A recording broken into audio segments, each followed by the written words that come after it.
Good evening, ladies and gentlemen, dear friends. I've just asked our host Harris when this clock starts to tick, and he says it doesn't apply to me. And I remember being with the former Mayor of London, Ken Livingstone, at an absolutely packed, sweaty, standing room only hall on Euston Road in London to hear an address by Mr. Hugo Chavez, the president of Venezuela. Mr. Hugo Chavez was the Yanis Varoufakis of his day, extremely popular and charismatic figure, but he was Latin American, not Greek. And so as Ken was presenting him, he said, "Now, comrades, brothers and sisters, it's my deep honor and pleasure to invite you to listen to Comrade President Hugo Chavez of Venezuela, who is attacking American imperialism and building socialism in Latin America. Comrade Chavez, I give you the floor." So this is going through an interpreter into Chavez's head. Muchas gracias, compañero Ken. ¿Y cuánto tiempo tengo? He likes to know how long he's got. Oh, as long as you like. 3 hours later, without any interpretation. Right, so that's taken about half my time. Now you've got fantastic speakers who are going to debate, so I'm not going to make necessarily an anti-Brexit pitch. I brought 2 books I wrote, one called Brexit, Why Britain Will Leave Europe, which is my analysis, I'll explain it in a second, and the other more recent ones called Let's Stay Together, Why Yes to Europe, but apparently because of some tax regulation in Athens, they can't be distributed here tonight, but I understand they will appear through your letterbox shortly. I'm sorry about that. Authors always feel happy if they've got the crutch of their books around. But Europe is a very, very tricky area for all ministers.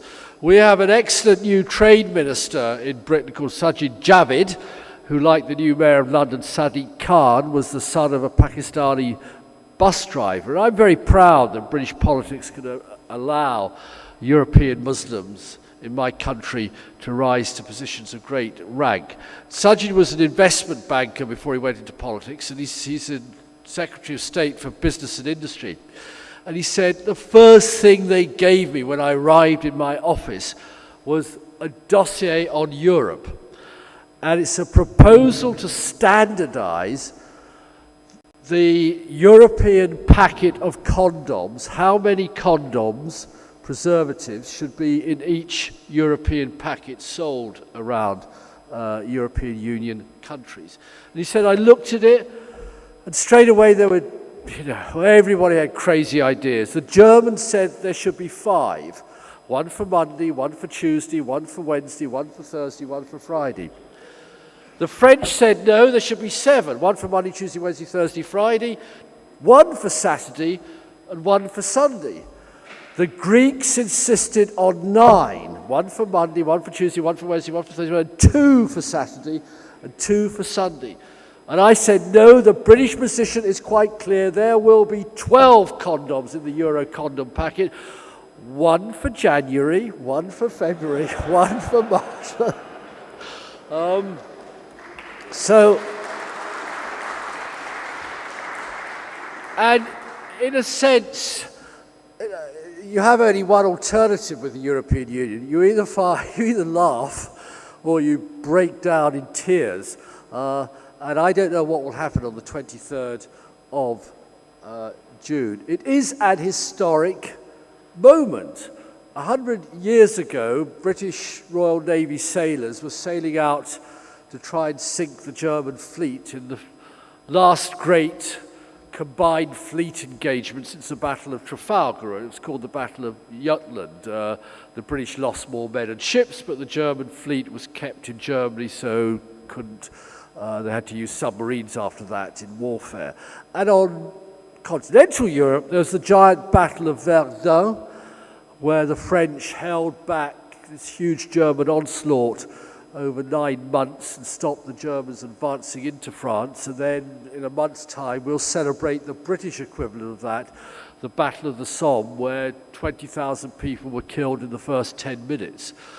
That was the Europe, followed by the second great half of the European Civil War in 1939, that our parents, grandparents, some of us of an age here, maybe even as young boys, had to go through. And that's why Mrs. Thatcher in 1975, when we last had the referendum, said, the European Economic Community gives us peace and security in a free society, a peace and security denied to past generations. And she was right. And one of the sad things about our debate in Britain, it's become very personal in terms of attacks between politicians, but also very economistic in the sense of endless figures shown about how much we might lose, how much we gain, and with people frankly playing with statistics in really quite a disreputable way. And I am not sure that we'll ever get to a settled agreement on the facts of Europe, because facts are political nuggets of gold, and each person has the facts he wants.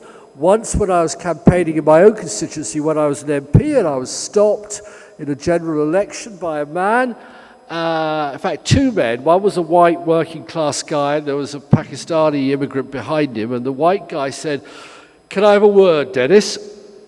And I said, yes, it's an election, I have to talk to you voters. He said, "Right then, Denis, you think we should be in Europe, don't you?" And I said, "Well, yes, as a matter of fact, I do. I think it's very important." No, you're talking again. It's election time, Denis. You have to listen to the voters. Denis, you think we should be in Europe? "Well, yes, as a matter of fact, I think it's very important." "No, why, you're talking at me again. Will you listen? I've seen you on television. I've heard you on radio. You think we should be in Europe. Denis, we're Yorkshire. We don't want to be in Europe." I said, okay, well, if you mean by being in Europe, being in the European Community or Union, we've been in it for 35, 42 years.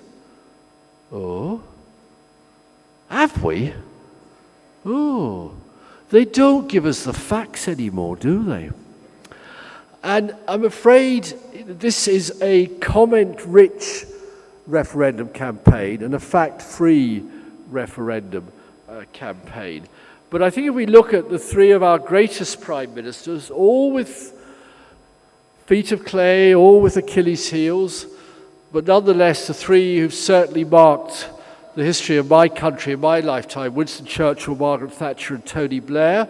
Churchill was the one who gave the impulse to the idea of European unity. He made the speeches, not just about the United States of Europe we all quote, but many, many, many others around Europe, and really lifted the horizons of the Europeans down in the dumps after the catastrophe of the 1940s. Then Margaret Thatcher, who created the Europe of shared sovereignty when she fought through what's called the Single European Act to abolish the national vetoes that stopped so much effective trade, and which has given Europe a huge, huge boost in terms of its economic output. And finally, Tony Blair, who enlarged Europe. I mean, everybody who comes in thinks they might be the last member to join. That simply isn't the case. Europe has to include all of its nation states, and those even that aren't members formally of the EU, like Switzerland, where I worked for a number of years, Norway, de facto obey all of the laws, have to accept free movement, and they don't use the currency, nor does Denmark, nor does England, nor does Poland. That's less important, but they obey the rules, the values, and the directives of Europe. And I think that is good, it's healthy. Yes, we have economic problems in the Eurozone taken as a whole, but nonetheless, in the last quarter, Europe created more jobs and had stronger growth than the United States. We may be turning a corner, we may not, I don't know. But I just have to say that compared to the Europe I grew up in, compared to the Greece I first visited, the Ireland I went to visit my mother's family, the Poland I went to work with the Solidarność Union in 1980, that Europe has gone forever, and thank God it's gone, because even with all the difficulties we have, and we have many difficulties, there are many more people enjoying a richer life, living in their own homes, with access to healthcare, to education, and a chance for their children. Yeah, I know all of the difficulties, but if you look around the rest of the world, how many Latin Americans, how many Arab states, how many African states would die to be having even the relative unity that we've achieved here? And I think that's a very good thing. Now, it's not been accepted in my country. For the first half of my political life, until 1990, the Labour Party was anti-European. And then, like ships passing in the night, the Conservative Party became anti-European. I can explain many reasons why, maybe when we talk afterwards. But it is an extraordinary phenomenon, perhaps the result of our adversarial political system. If the Reds say 1 and 1 is 2, the Blues have to say it's 3. And then when the Blues get into power and say 2 and 2 is 4, the Reds have to say it's 5. I'm not sure exactly, but you have got a huge culture running right through both the Labour side of things and the Conservative side of things over the last 50 years, that when they're in opposition, they become hostile to Europe. They invent things. There's my dear friend Boris Johnson, when he was a Daily Telegraph correspondent in Brussels in 1990s, early 1990s, and his friend, a man called James Tyndale, who's Landale, who's now the BBC's #2 political editor, went to school with Boris and David at Eton College, and he said, he composed this little verse: Boris tells such dreadful lies, it makes you gasp and stretch your eyes. And I'm afraid Boris has been a fabulator, an inventor, a storyteller, a poet. He's exactly like the poets of his beloved ancient Greece and Rome. He invents things, he embellishes them things, he makes them very colourful, but he doesn't really care too much about the truth. But Boris is our Donald Trump. He even goes to the same hairdresser. And one of the difficulties we face now is this rise of what I call pop-nat politics, populist nationalist politics, that always seeks to blame the immigrant, the outsider, the foreigner, the wicked Europeans, the wicked Muslims, the wicked Mexican immigrants. And it's a very negative, dangerous politics, but it is sweeping the world. You can see it in Poland, you can see it here in much, frankly, I don't know if there are many serious friends here, but left-wing national populist politics is as dangerous as right-wing populist nationalist politics. You can see it in Germany, in France, you can see it in Geert Wilders in the Netherlands. He wants a referendum. Marine Le Pen wants a referendum. You can see it with Podemos and Izquierda Unida in Spain. And the old politics, the politics that shaped the 1945 to 2000 settlement, are really being pushed more and more into corners. And it is that politics that is pleaded for a referendum vote. I don't believe the Prime Minister had to give the referendum, but he decided that he should. His predecessor as Tory Prime Minister, John Major, said in March 2013, just after Mr Cameron announced the referendum, he said, and I quote, "I'm not usually in favour of referendums, but I think this could have a cleansing and healing effect on British politics." Well, I don't know if any of you follow British politics at the moment. We have an open civil war in the Conservative Party, insults hurled from one Conservative to another that without precedent in my political lifetime, and I've never seen them in any other country. The Labour guys, the Liberal guys, it's like going into an Irish pub and the fight started, and you have to say, excuse me, is this your private fight or can anybody join in? And as a result, the whole of this debate for the last 2 or 3 months, certainly the last 4 weeks, has been a private civil war inside the Conservative Party. And that worries me to the extent that I think voters are turned off by internal party divisions. And I'll just finish. I'm not going to get into the arguments of why I think staying in the EU is important for us economically. 45% of our exports go to Europe. Nearly all of our foreign direct investment is in London and the rest of Britain because it has access from there to the single market of 500 million middle-class consumers. I don't want to talk about geopolitical security, managing migration, tsunami waves, all of it done much better in terms of cooperation, managing environmental and global warming, which doesn't carry a national passport with them, with itself.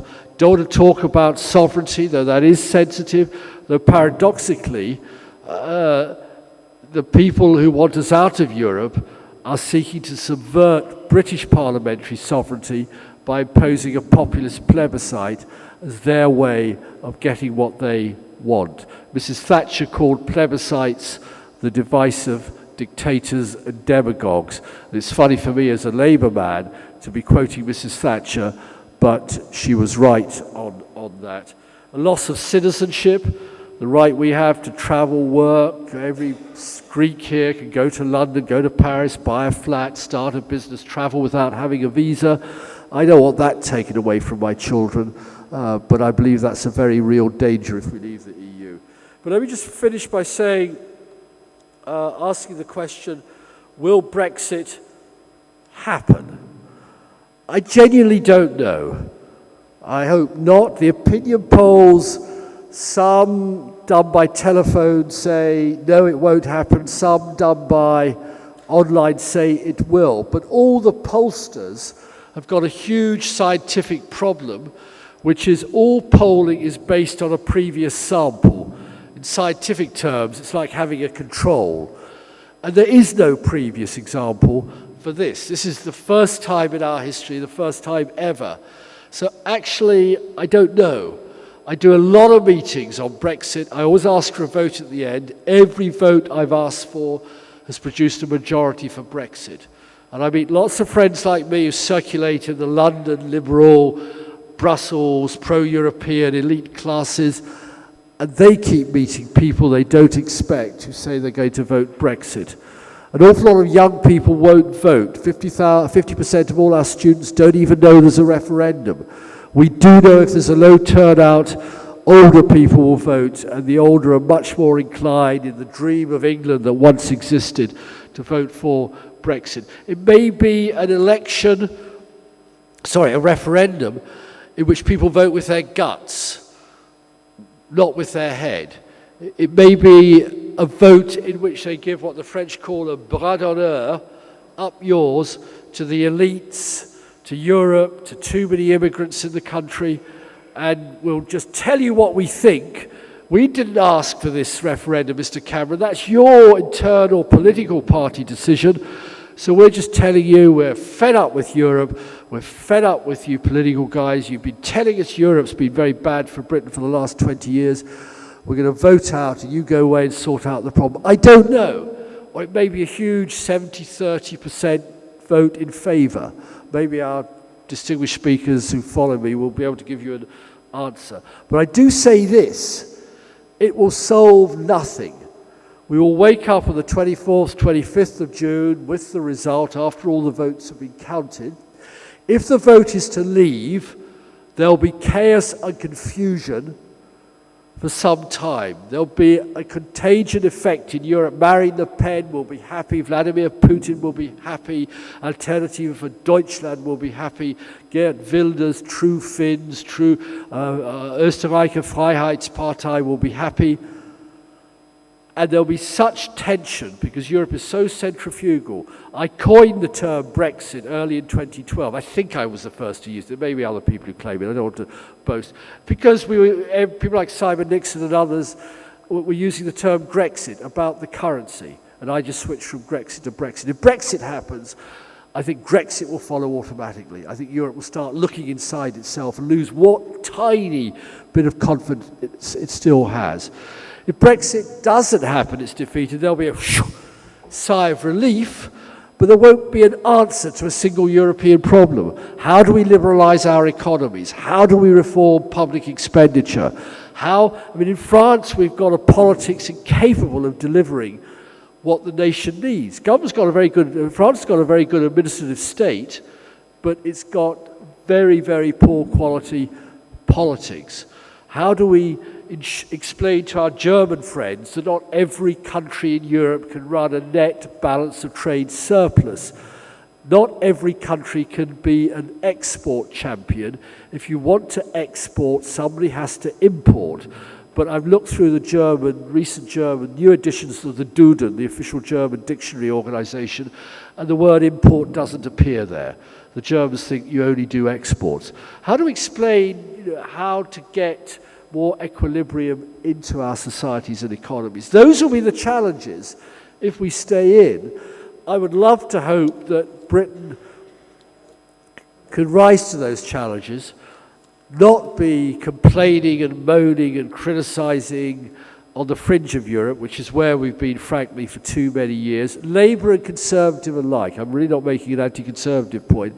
And we could once again, as under Churchill or Thatcher or Blair, seek to be a leading nation in Europe and find solutions to Europe's problems rather than adding to them by having this divisive and dangerous plebiscite which may go disastrously wrong. But again, if I may, because I like to finish on a happy note, a great friend of mine, our British friends will know, called Gisela Stewart. She's a very distinguished British Member of Parliament. She came as a girl to Britain from Germany, but has had a great political career. And she's actually sporting the Leave side. But when she was standing for Parliament, for an election, 2 or 3 elections ago, somebody came up to her in her constituency of Birmingham and said, "Excuse me, Mrs. Stewart, is it true you are really a German?" And she said, "No, I've lived here all my life. I'm married to Brit. I'm a British Minister of the Crown." "No, just admit it. You're German, aren't you?" "No, I've been here since I was 17. I'm a British national. My children are British. I'm entirely..." "No, just will you just tell the truth? You're German, aren't you?" "No, let me explain." No, Mrs. Stewart, look, don't worry. I'll be voting for you. I'll be voting Labour. You've got my vote. Because I think, it's important that Birmingham has a German MP because we need law and order in this city. So maybe if that's the spirit that's deeper down, they won't listen to the ghastly Brexiteers and the Daily Mail and the Sun and Rupert Murdoch and all these other people who've been poisoning the wells of pro-Europeanism, and they'll listen to me. But the best thing they can do, if you've got any British friends, I've worked out if 25 million British people bought my book, Let's Stay Together, on sale for £4.99, we'll win the election and I'll be able to come to Greece as often as I like. Thank you all very much.